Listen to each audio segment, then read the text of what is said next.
तो बात करते हैं धुरंधर 2 की। एक ऐसी फिल्म जिसने आते ही सबको दो हिस्सों में बांट दिया है। लोग या तो इसे एक मास्टरपीस कह रहे हैं या फिर कुछ और ही समझ रहे हैं। तो सवाल यह है कि आखिर यह है क्या, एक सिनेमा का कमाल या पर्दे के पीछे कोई और ही खेल चल रहा है? चले इसी को समझने की कोशिश करते हैं। तो देखिए, इस फिल्म को समझने के लिए दो बिल्कुल अलग अलग कहानियां सुनाई जा रही हैं जो एक दूसरे से बिल्कुल उलट हैं। हम इन दोनों को ही देखेंगे। तो ये है वो बुनियादी लड़ाई। एक तरफ वो लोग हैं जो कहते हैं कि भाई ये तो खालिसतन आर्ट है, एक मास्टरपीस। और दूसरी तरफ वो हैं जो कहते हैं कि नहीं, ये फिल्म नहीं, ये तो सीधा सीधा एक सियासी इश्तिहार है।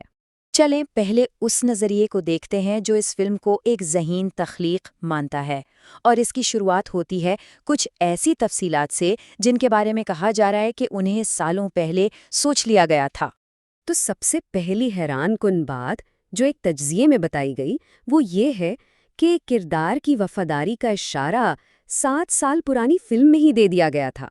यानी 2019 की फिल्म उड़ी में जो आईएसआई ऑफिसर खुफिया तौर पर भारत की मदद करता है, वो कोई और नहीं बल्कि धुरंधर 2 का जमील जमाल ही था।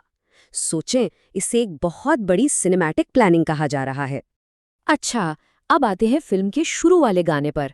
कहा यह जा रहा है कि ये सिर्फ एक गाना नहीं है, इसकी जड़ें पंजाबी बोलियों में हैं, जो उन मर्दों की कहानी सुनाती हैं जो 12 साल के लिए घर-बार छोड़ देते हैं। और फिल्म का हीरो भी तो अपने मुल्क के लिए ठीक यही करता है। तो गोया पूरी कहानी का खुलासा पहले ही गाने में दे दिया गया था। और ऐसी ही छोटी छोटी जहानत की और भी मिसालें हैं, जैसे एक सीन में जमील का हीरो हमजा की तरफ फ़ोन फेंकना।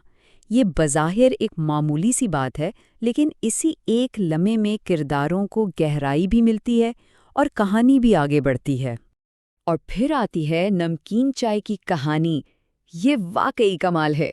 पहली फिल्म में हमजा जिस चाय को नापसंद करके थूक देता है, दूसरी फिल्म में अपनी शहीद दोस्त की याद में उसी चाय को बड़े एहतराम से पीता है। ये एक छोटा सा सीन है, लेकिन किरदार की पूरी तब्दीली और गहराई को दिखा देता है। अच्छा, अब इस नज़रिए का आखिरी पॉइंट देखते हैं, जो हीरो की ज़हनी मजबूती के बारे में है। याद है ना, पहली फिल्म में वो कहता है, मैं सिगरेट नहीं पीता, लेकिन मिशन के लिए उसे पीनी पड़ती है। तो क्लाइमैक्स ये है कि जब वो वापस आता है तो वो सिगरेट को पैरों तले कुचल देता है, ये दिखाने के लिए कि वो आदत उसकी अपनी नहीं थी, बल्कि सिर्फ एक किरदार का हिस्सा थी। एक तर्जीह के मुताबिक ये सीन हुब्बुल वतनी और ज़हनी पुख्तगी की एक ज़बरदस्त मिसाल है। लेकिन यहाँ आकर एक सवाल उठता है, क्या ये सब वाकई सिर्फ कमाल की फिल्मसाजी है या इन तमाम तफसीलात के पीछे कोई और ही मकसद छुपा हुआ है?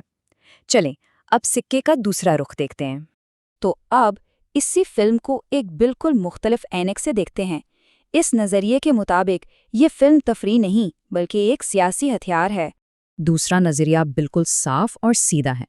इसके मुताबिक ये फिल्म तफरीह के पर्दे में एक सियासी मुहिम के सिवा कुछ भी नहीं। ये एक पार्टी का सबसे महंगा इलेक्शन एड है।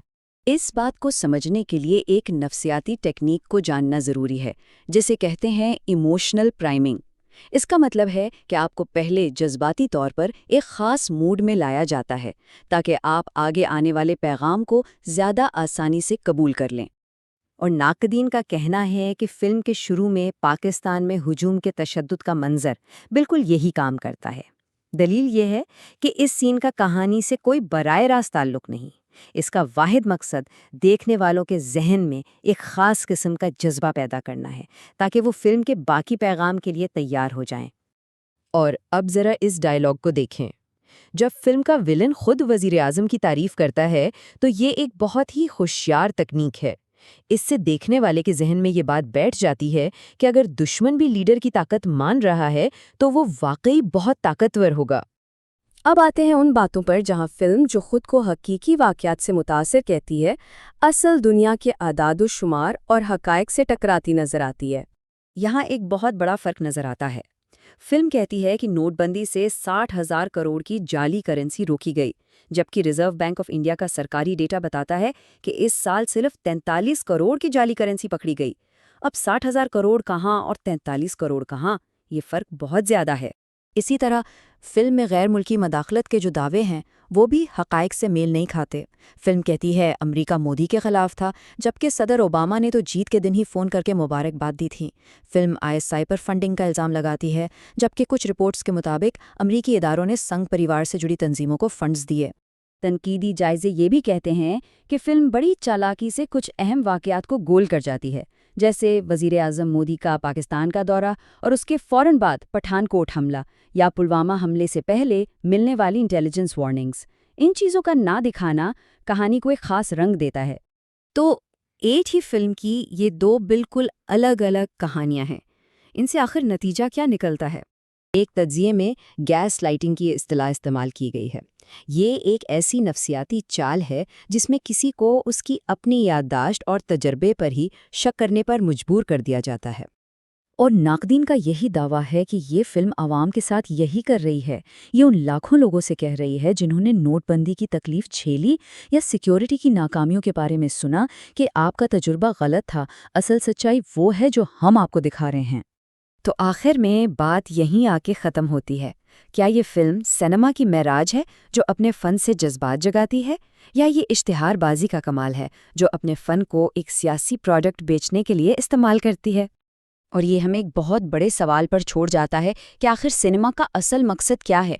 क्या ये सिर्फ तफरीह है, या इसका काम मुतासिर करना है, या फिर कुछ और? ये सोचने की बात है।